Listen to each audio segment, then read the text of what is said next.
Welcome to Cosmotek Masterclass Education Channel. Hi, I'm Christina. I'm a lash artist. I'm Damien, and I'm Cosmotek Educator. I am Elizabeth, and I am a skincare professional. I am Mila. I'm lash artist. And today we'll show you lash extension training on a mannequin. Let's get started. So the first step is very important. It is cleansing. You want to make sure that you remove all the natural oils and any dirt from the client's eyelids and lash hair. So Christina, could you demonstrate it for us? Yeah, of course. So when you first have a client, you always want to make sure to let them know not to drink any caffeine, because that can make their eyes switch and it'll give you a harder time doing their extensions. You also want to make sure that they don't wear any makeup on, because it'll be harder to remove and it'll take a longer time to remove them.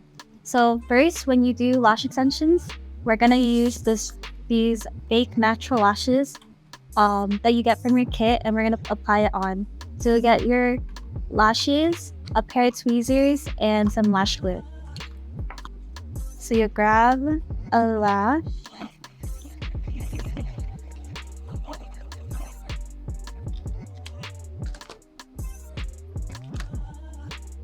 and you want to apply the Cosmotek lash glue onto the strip.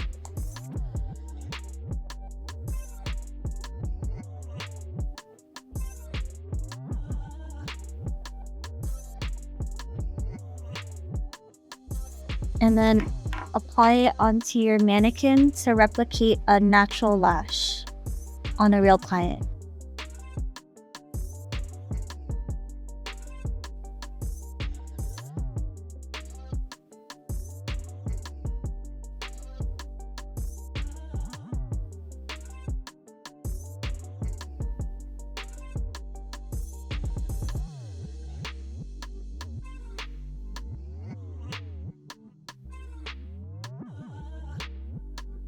And then just apply it on the mannequin to replicate an actual eyelash on a pencil.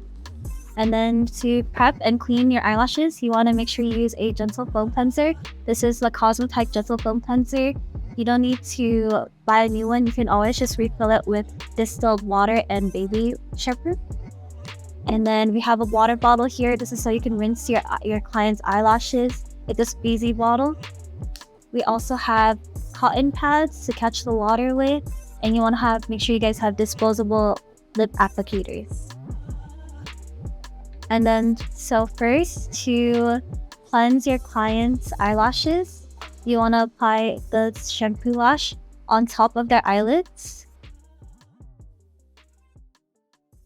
And then you would use one of your disposable lip applicators, and you would brush over that client's natural lashes. And you want to make sure you get in there and get all of those oils and the dirt in their lashes.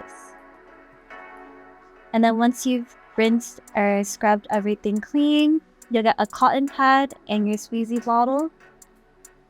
I like to let my clients sort of tilt their head so that it doesn't spill all over. And then once you tilt their head, you would just apply water to rinse out all the lash surface.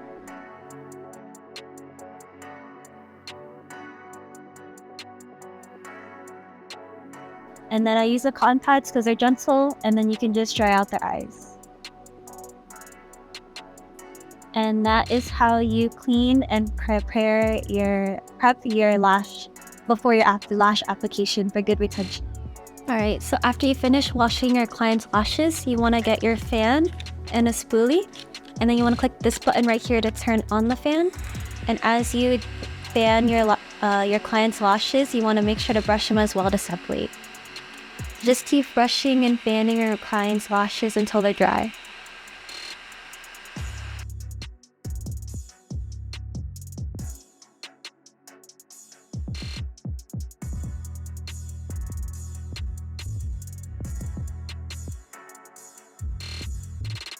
So Elizabeth, could you show us the next step after the preparation? Yeah, after the preparation, you want to start applying your eye pads under the eyes and taping down the lower lashes. When you're done taping the lower lashes, you want to start mapping your design. Can you show us the next step, Mila? Yes. There you go. First, you're gonna use the eye.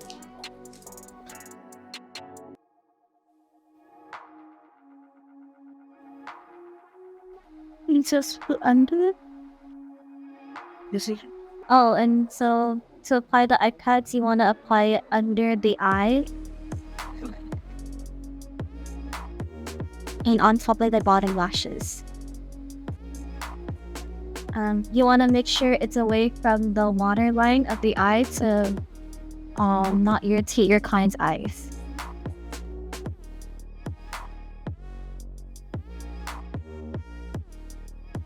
And then after she carefully applies the eye patch, she's going to tape down the bottom lashes to secure them. So when you apply the sensitive tape under their eye, you want to make sure it's under their waterline and securing down those bottom lashes.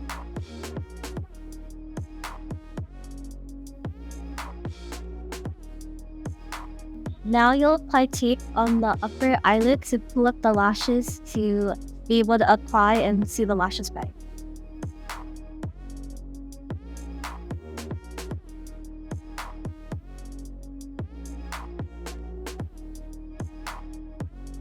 Hey Christina, so there's so many different types of lashes that you can do: hybrid, volume, classic, mega volume. Can you tell us something more about that? Like, what's the difference? Yeah, so the difference between classic and volume is classic is just going to be one eyelash attached to your natural lash, while volume is going to be a fan, so multiple. It could be 3 to however many you'd like, depending on if you want it a light volume or a mega volume. And that's how you would make a fan, and one fan would be on a natural lash. And so there's also hybrid, where you would do one single lash on a natural lash, and then a fan, and then a natural, or one lash and then a fan. Thank you for explaining, Christina. Mila, can you please demonstrate us on a mannequin a classic set and how would you design it? Yes. So for a classic set, you want to make sure you check the width of your lash. We have 0.15 and 0.18. Usually you want to use 0.15 since it's the closest to a real natural lash, but we also have 0.18. So for a classic set, you will only need one lash to put on a natural lash. So usually you want to look at your client. So let's say if they were Asian, usually Asians have a weaker lash. So you would look at the length, and usually their length is from 9 to 10. So from 9, you want to add 4 lengths, and you would go from there. So for this demonstration, we're going to use length 9 to 13.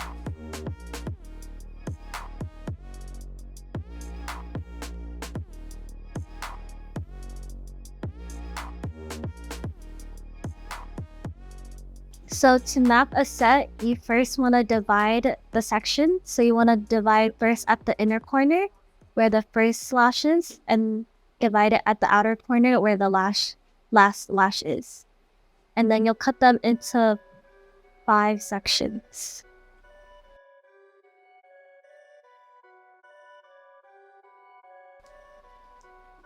And then you would copy that onto the other side and make sure it's even.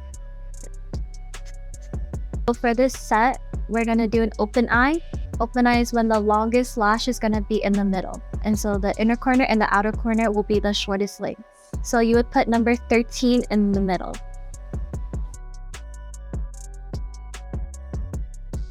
And then you would go 12 to 11 on the outer corners.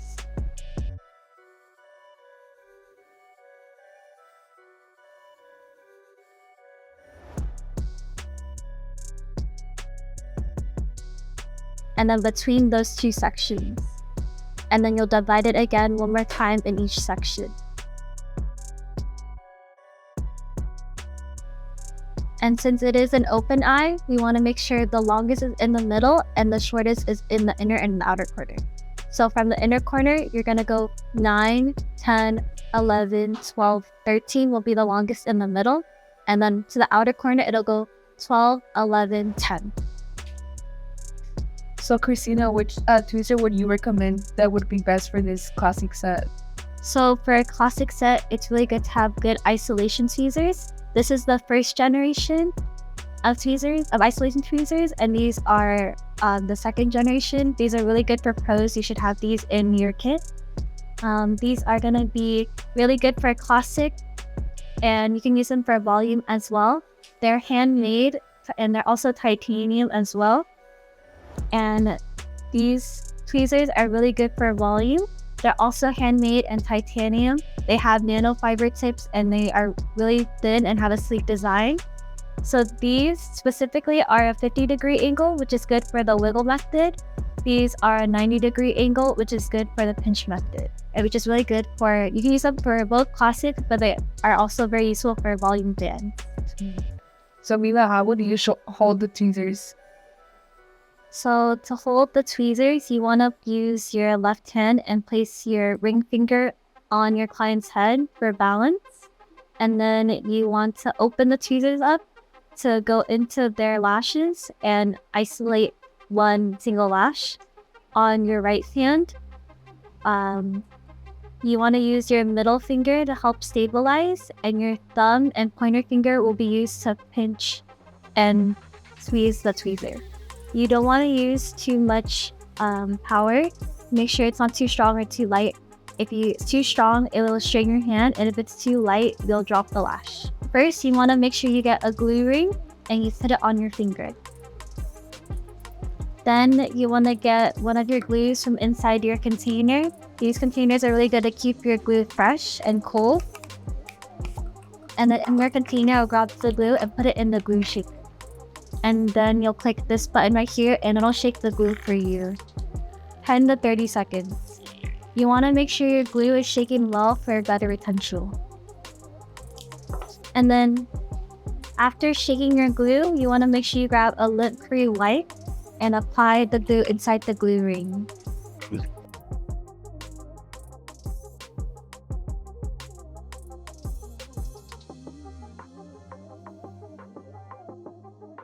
After applying glue into the ring, you want to make sure that you blow as many bubbles as you can and wipe the top of your glue.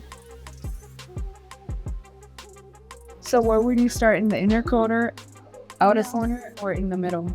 So you want to start in the outer corner, and you would apply a few in the outer corner, then switch to a different eye.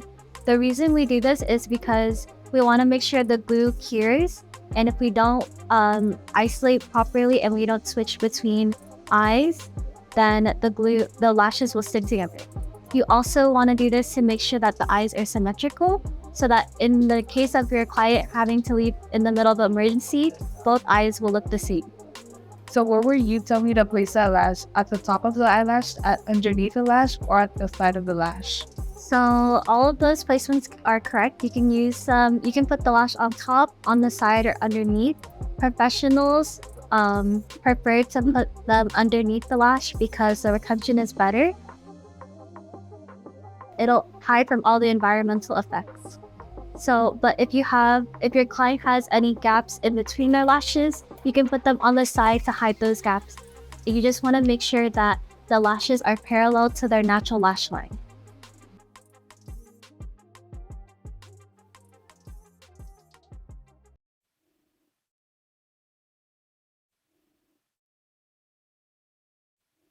So how often will you change the glue? So you want to make sure you change the glue every 20 minutes to make sure that it's fresh and you get good retention. What happens if you don't switch it in those 20 minutes? So if you don't switch it, the glue won't be as fresh and it won't be able to hold as well. So what's the purpose of this procedure? So with the spoolie, you want to use it every 10 to 15 minutes and brush out your lashes. What do I do if I misplace a lash and it's not parallel to the natural lash line? That's a good question. So you can always get a mini disposable micro brush, and you want to get some lash cream remover. This is Cosmotek. You want to apply just a little bit onto the micro brush and apply it to the base where the glue is, and just apply a little bit, enough on that one lash that you want to remove. So here, Mila is applying it to the base where the glue is on to detach the lash. So what Mila is doing is switching from eye to eye while applying a classic lash, and she is following the lengths that we have mapped out. So for the inner corner, she'll put a 9 there. And then, for example, like the middle, she'll put a 13 length there. And if you want to watch the full application, then you have to go onto our channel and watch a separate video. And now we're going to move on to the volume lash. So moving on to the volume set, which one of these trays would be best to use? So for the lash trays, we have, you want to look down at the bottom here and look at their widths. So this is a 0.7 and this is a 0.05. These are better to use for 3D to 10D. And then here we have 0.03, which is better for 10D plus. And we have our newest here, it's going to be the 0.02 width. You can use these for 20 to 25D. Can you please demonstrate us how you would do the lash vet? Yeah, so there's multiple methods. There's the pinching method, the wiggle method, and the tray method. The tray method we don't use anymore, but we'll show you how to do the wiggle and the pinch method. So here Mila is going to demonstrate us how to do the wiggle method. And for the wiggle method, you want to choose your fans using either the 50 degree or the 90 degree. These are made by Cosmotek. You can find them on Amzinga. They also have nanofiber tips and are custom made for professionals. So to do the wiggle method, Mila is going to grab a few lashes and pull them from the base. She's going to wiggle them until they are her preferred fan.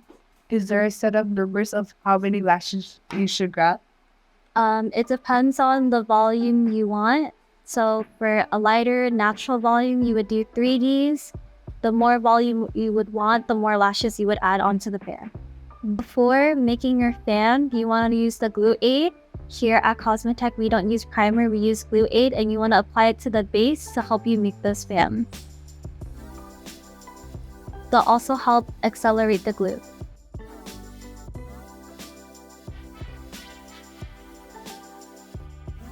And before making a fan, you always want to use a spoolie to brush out those fans to make it easier for you to make a fan. So with the glue rings, there are cuts in between the outer corner of the ring here. You want to use those slits to remove excess glue and help form a skinny base. Here, Mila is isolating a single lash to apply her fan onto that lash.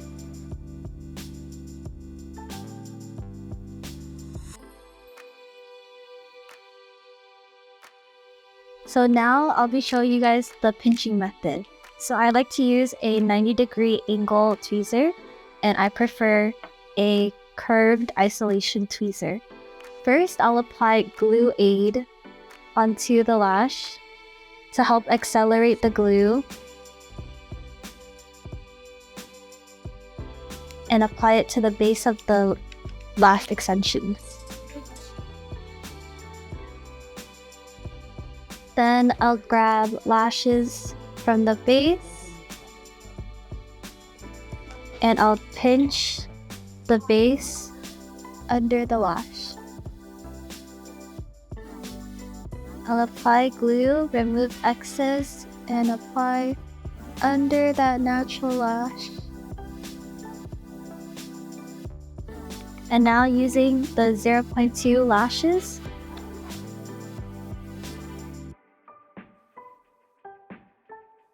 and then grabbing the glue aid again, put a little bit at the base to really accelerate the glue.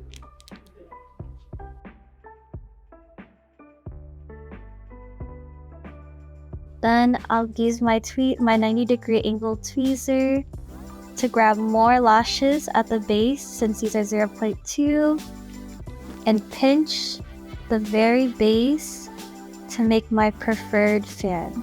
And I pinch and wiggle left to right.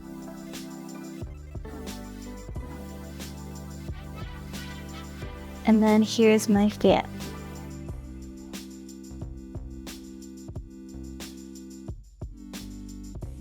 Then I'll isolate a lash.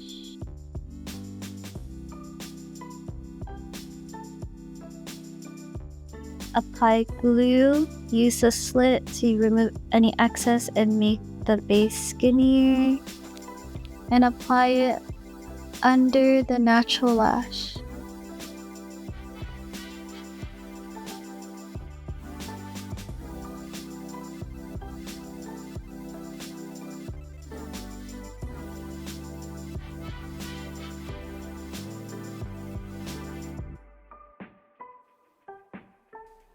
So again, here is my fan. I'm gonna isolate a lash, dip, and remove the excess glue, and apply it under that natural lash. Again, I'm gonna pinch the face for my preferred fan, just in this glue. To remove excess glue, use a slit and make a skinny base. And then again, I'm gonna isolate that natural lash.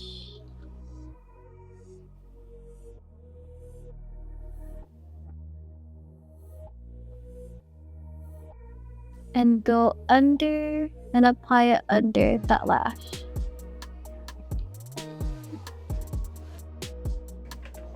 We are going to introduce the revolutionary Cosmotek Bend and Snap method, a game-changing innovation in lash extensions, cutting lashing time in half. Begin by bending forward to open the fan. Make sure you have a Cosmotek nanofiber tweezer ready. Grasp the fan with the tweezer and pull firmly and swiftly in a fast and a strong motion.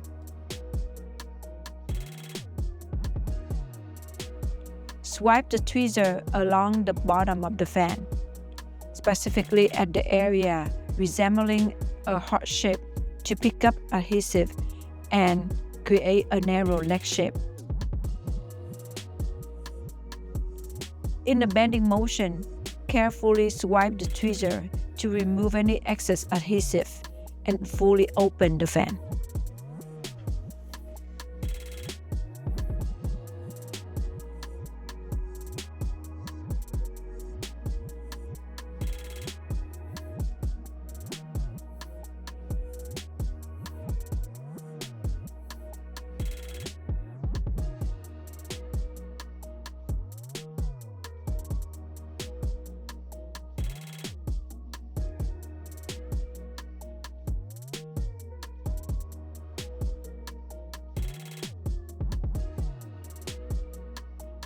Thank you for watching, and don't forget to click like and subscribe.